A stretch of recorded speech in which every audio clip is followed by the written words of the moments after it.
So many of you men are telling me that you'd rather play video games than to take a modern woman out. I had this gentleman email me, and he said that he's playing his Sega Genesis. He'd rather do that than to take a woman out. And I remember that game way back in the day, Sega Genesis, that came out in the early 90s.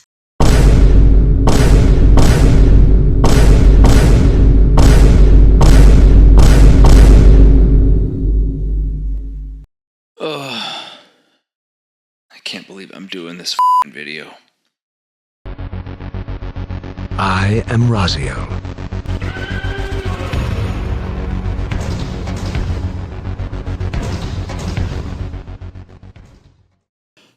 What's up, you beautiful bastards?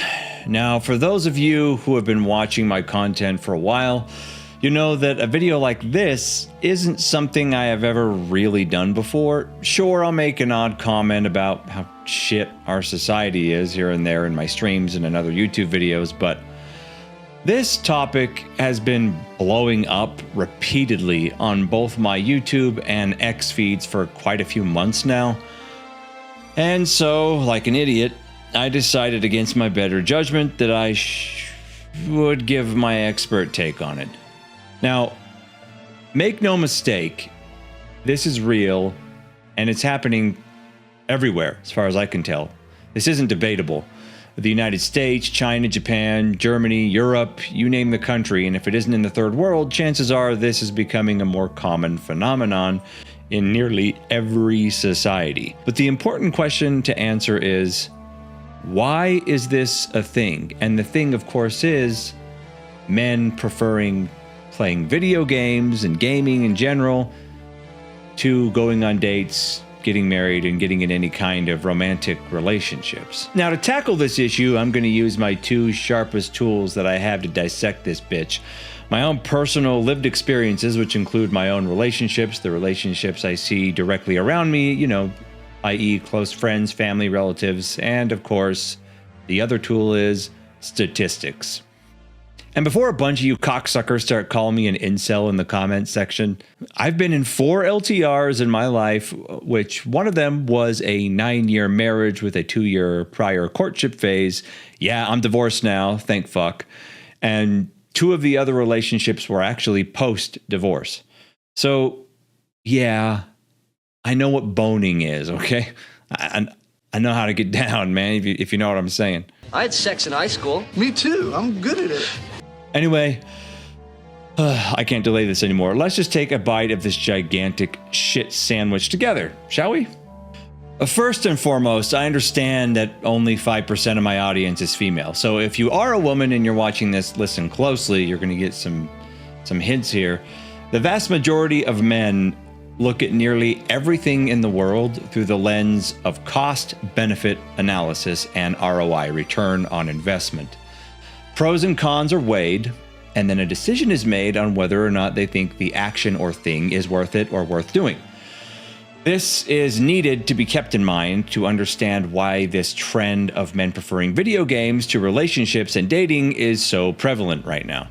It becomes even more so when we start taking a look at statistics. Now, the vast majority of relationships these days are found/started online. Now, this is very different than it was in the old days when offline social groups were the norm, especially to my old ass, as I met my first girlfriend through mutual friends and my ex-wife through college. And back then, if you found a person on the internet, you're pretty much a fucking loser. But I digress. And to be frank, dating apps today, you should keep this in mind, are designed as a mental health destroying psyop. But enough babbling, let's just take a look at some of the stats. Now, according to my research, the amount of women versus men on apps ranges from about 37.6 to 62.4% on the low end to just 75-25 on the high end. And that also, men are 3 times more likely to swipe right on a profile than a woman is. This is the desperation kicking in, you know, the whole men will fuck anything. Yeah, it's kind of true. And women on average get about 89 likes per 100 swipes, while men on average get 1 per 100. Yeah, that's right. 1 per 100 swipes is the average for men, while 89 per 100 is the average for women. Let's also remember that the average time spent per day on apps is about 1 hour, and this includes all generations.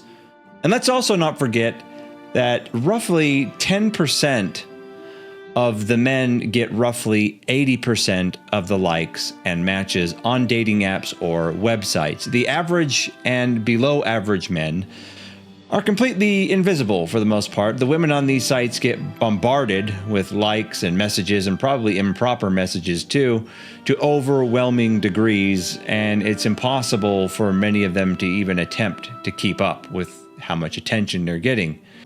If two people on this app meet and they hit it off, they're no longer using the apps, unless, the person is a cheating piece of shit, but I digress. And that means 2 customers are now lost. These apps are in business to make money. You finding someone on one of them is the last thing they want, and their algorithms make sure that you stay single for the most part. But these statistics that I just listed are pretty common knowledge. You're all over the place on, YouTube, TikTok, Instagram, whatever. So let's go back to the cost-benefit analysis that I previously mentioned that the majority of men think in. Let's go over the actual cost of trying to date versus just staying home and playing games with the boys. No better way to show my own expertise than using shitty Microsoft Paint to get my point across. I know you guys love it.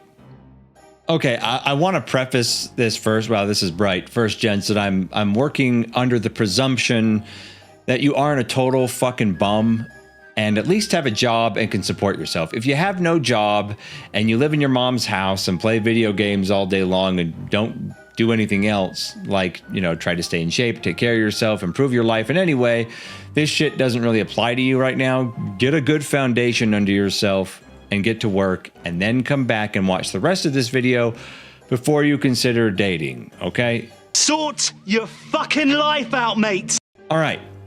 With that being said, we will go with gaming with the boys first. Now, the cost of a game is anywhere between $70 to $100, give or take, in either direction, depending on what version of the game you buy and all that sort of thing. If you're playing an online game like an MMO, we can tack on the monthly sub cost, which is usually in the realm of $15 a month.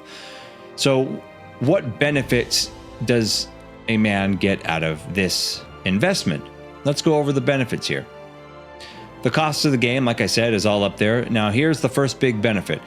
No time is deducted, because time spent in peace and enjoyment is time well spent, in almost every man's opinion, almost every person's opinion.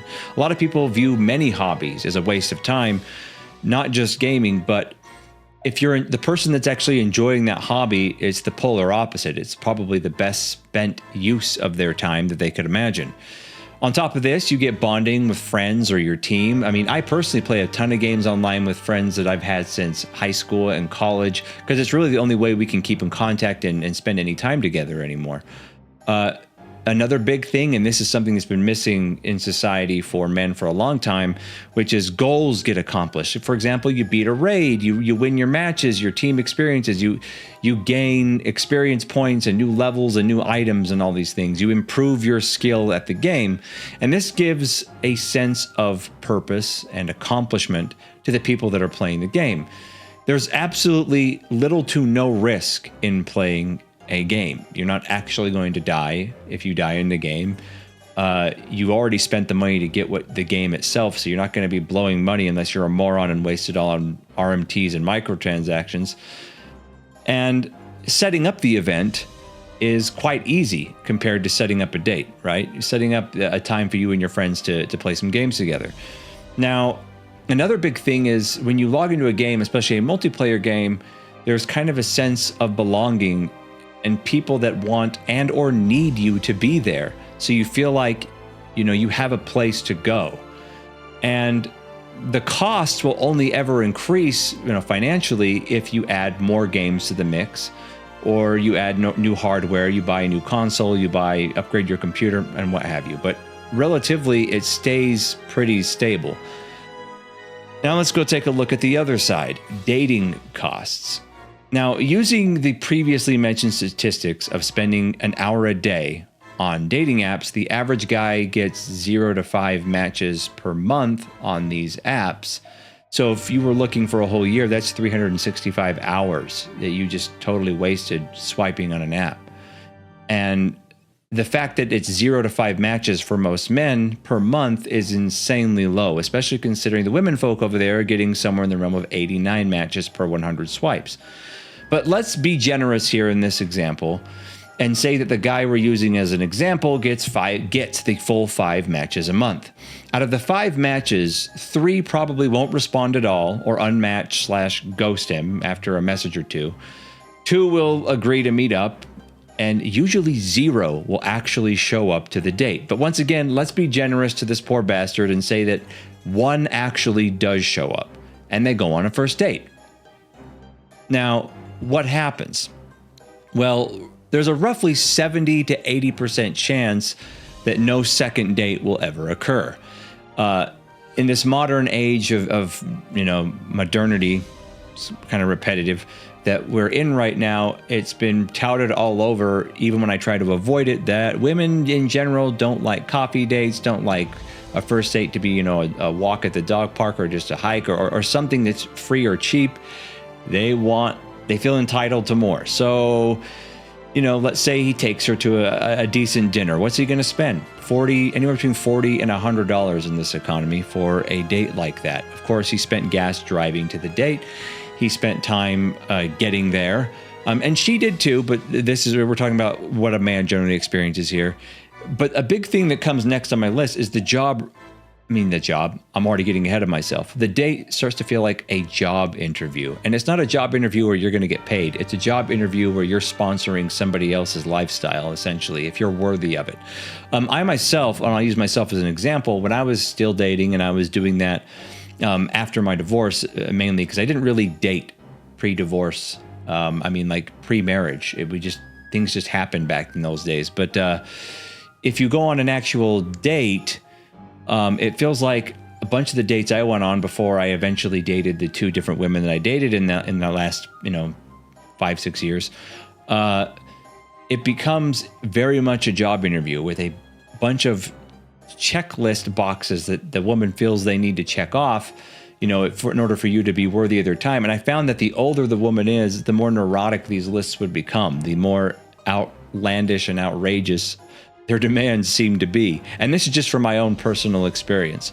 It's also very, very safe to assume, and this seems to be the norm, and it wasn't when I was young, but it is now, that every woman you're talking to or go on a date with is very, very likely to be talking or dating / sleeping with several men simultaneously. So it's like, in her view, a big competition for whoever's best. And men like competition with each other in certain areas. This isn't one of them. Any man with self-respect will just go, I'm not doing this, I'm not playing this fucking game, and back out. So ultimately, this whole date process is a large waste of his time. And I do want to add in there that rejection is a normal part of a man's life. Every man who has any interest in women is going to be rejected a lot, and that's normal. But it's gone extreme in this day and age to where men are afraid they're going to be put on blast on social media for even approaching a woman, for doing anything wrong, for saying the wrong thing, for having, according to the woman, the wrong expectations. And so on top of all of this, he's getting so few matches and so few responses and ghosted so often. You can imagine that his self-esteem and his mental health go in the absolute fucking trash if he's doing this for months to years, trying to find someone to, potentially date and marry or whatever, if that's his goal. So at this point, clearly gaming with the boys has the advantage here. But you may think, why? What if the date eventually does turn into a relationship? Isn't that worth all the investment and all the other failures before it and the time you put into it? And I would say probably not. And I'll tell you why with the next beautiful graph I made in Microsoft Paint. Few people talk about the actual relationships themselves until it's far too late. Now, I'm going to go over what is statistically likely to happen if one of these dates does turn into a relationship in this modern era. And again, I want to reiterate that this part of the video ties directly into my own life experience and of those close to me, not to mention the countless replies on YouTube videos, Reddit threads, and other forums I found during my research on this topic. This is what many, if not most, men experience when a relationship actually does occur, regardless of if they met their significant other online or through a personal social circle. Let's just go. Now, I want to be clear about what this diagram is. You'll see these beautifully crafted 6 bars, and each one of these represents things that are at the core of a man, the most important aspects to a man. And I want to first highlight peace. And everyone, and I'm sure all the men will agree with me here, women, if you're watching, pay attention. When a man is young in his early 20s, late teens, early 20s, going to Pound Town, giggity, is much more valuable to him than almost anything else on this list. However, once a man hits upper 20s and especially into his 30s, 40s, and beyond, the most important thing in this entire list becomes peace. Peace is the most valuable thing to a man. So let's just go into this. So let's take a hypothetical man. Let's say he is single, has no children, and he financially supports himself 100%. So where is he at on this? Well, his hobbies are full up. And keep in mind, the yellow line here, the baseline needed, anytime any of these bars is below the yellow, the man may be entering a serious state of depression, psychosis, kind of like Maslow's hierarchy of needs. This is Raslow's hierarchy of needs, all right? Goddamn right. I'm coining that shit. All right, here we go. So this man is maxed out on hobbies. He supports himself, so let's say he is here. He would go higher if he had more money, but here's the thing. A lot of men don't give a shit about a ton of money, okay? And I'll go into more on that later. His freedom is fucking maxed out. He can go where he wants, do what he wants. As far as his finances allow him, he answers to no one, right? Unfortunately, in this day and age, most men's support system is pretty poor. Most men don't have a close circle of friends, and statistics show it's gotten lower and lower since the 50s all the way to now, where men used to have a close, tight-knit group of friends and family, and today it's becoming more scarce. But for argument's sake, hypothetically, let's say he's got a decent circle around him, and he's here. Now, most men I've found are not having sex, especially young men in this day and age, and so they're not going to Pound Town very often. But let's say this guy gets laid roughly every handful of months, right? So these are where he's at now. Now, something to keep in mind. These 3, hobbies, money, and freedom, pour more and more into peace. His peace is maxed out right now. He's got enough money to live. He can do as much as he wants with his hobbies. He can go where he wants when he wants to. And, he's got a handful of friends to talk to. Okay? This is where we're at. But something that I personally experienced, I've watched all my friends, my closest friends experience, close family members experience, is immediately when a man gets in a committed relationship in the modern age. I didn't live 50 years ago. Sometimes I feel like I did, but so I can't, give my opinion on that.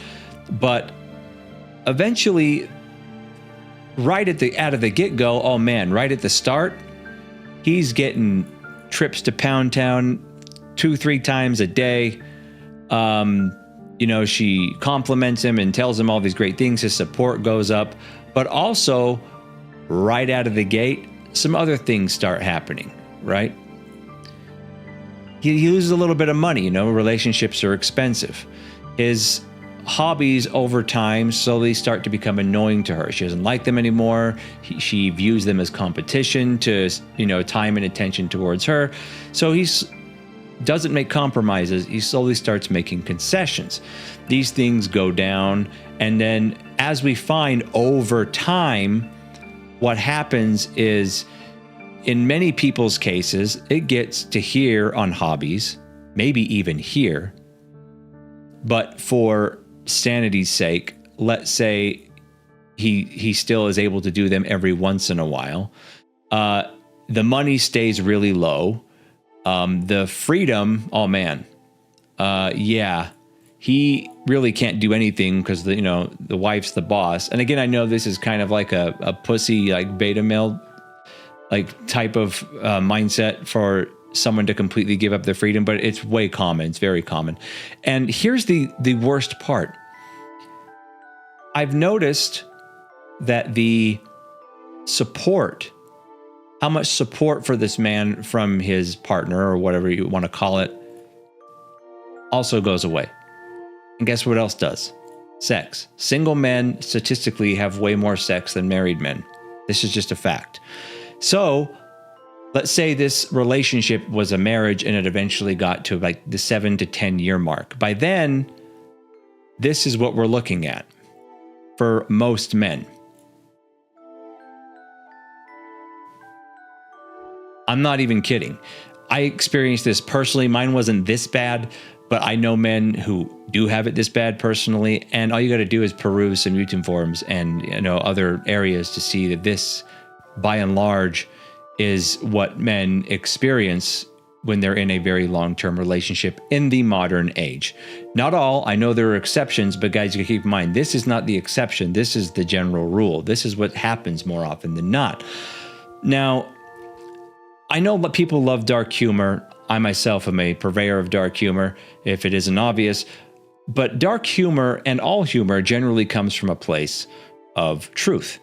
And this video that I saw earlier today in my feed is a perfect example of what I'm talking about. How much to tell me you appreciate the sacrifices I make for the family?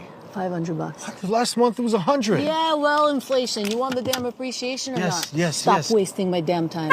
Hurry it up! My wife thinks I'm getting toilet paper! Yeah, so does mine. You're not special. That's what she says!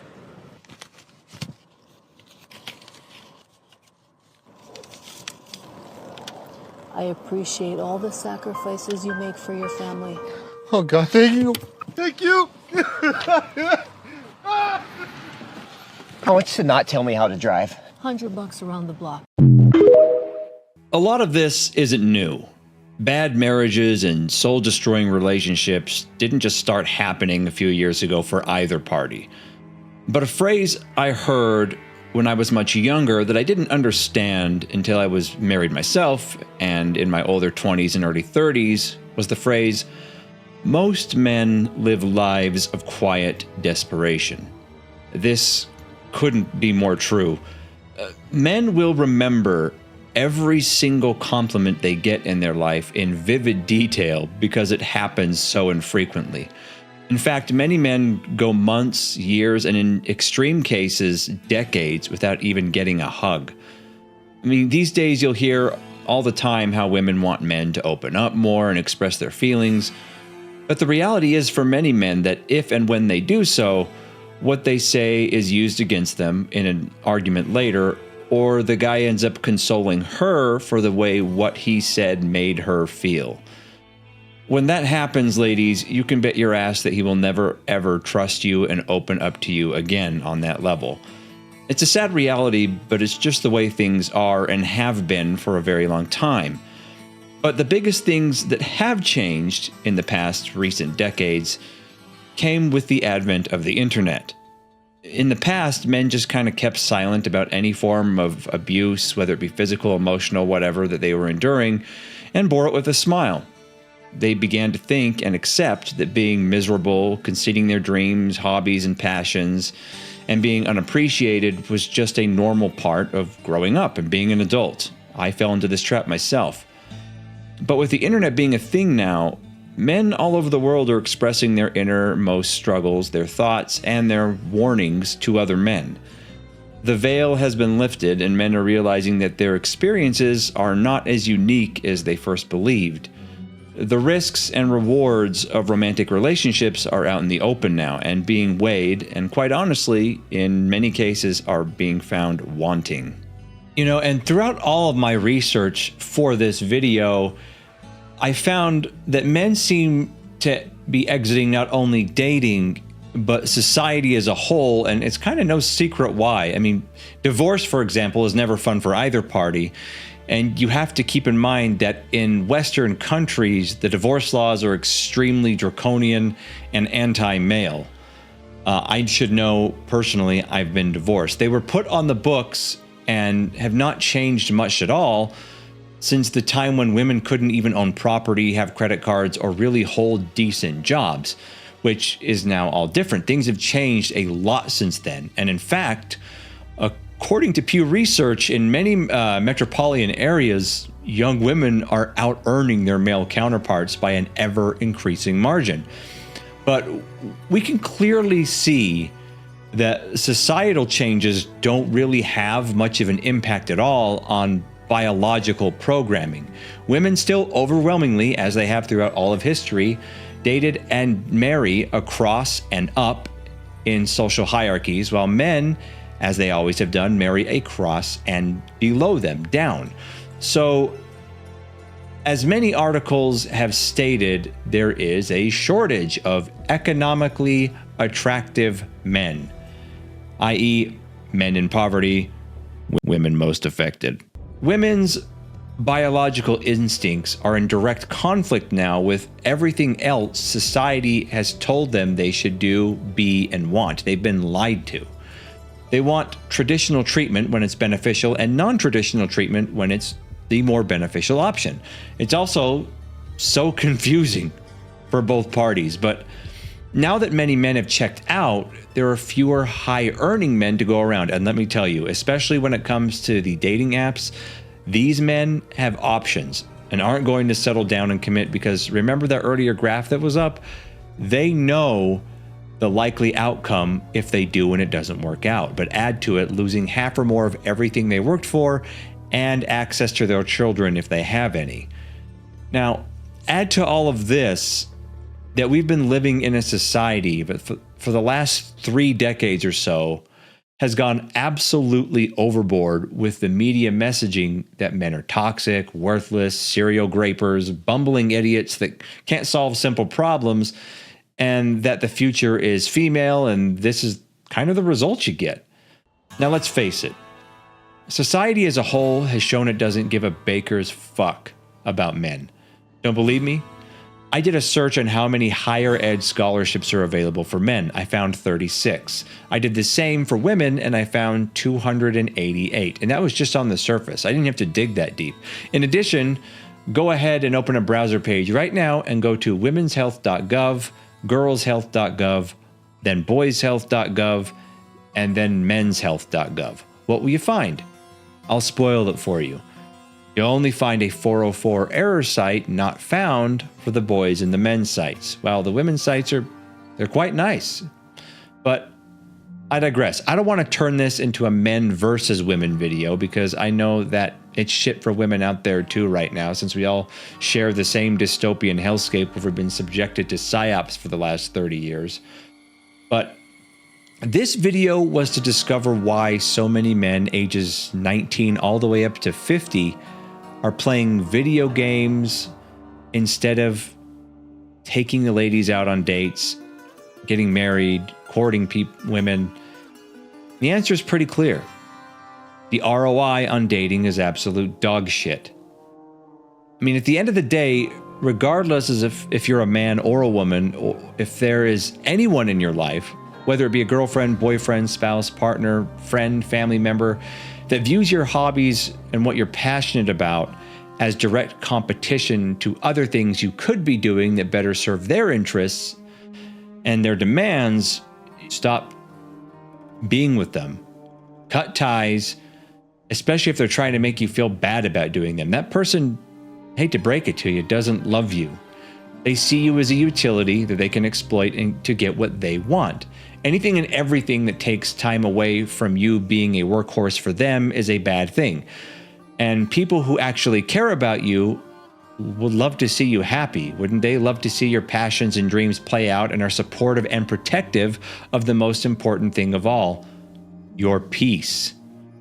Anyone who isn't should be promptly placed in your rearview mirror.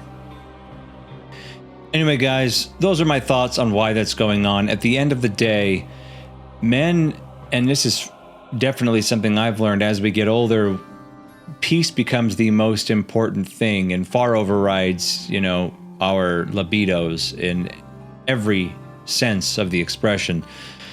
And I think anyone, man or woman, wants people and things in their life that bring a joy to it, happiness, add peace, don't take things away from it, right? And unfortunately, that's just not what reality is, at least in this modern age. Relationships overall, yeah, they're work, they're hard, but if that's all they are, then they're just flat out not worth it. And that's what it seems to be to me, especially when you then tie in the government having a legally binding contract involved. And something I think a lot of women don't know is, in general, generally speaking, men don't really care about money, cars, big houses, and all that shit.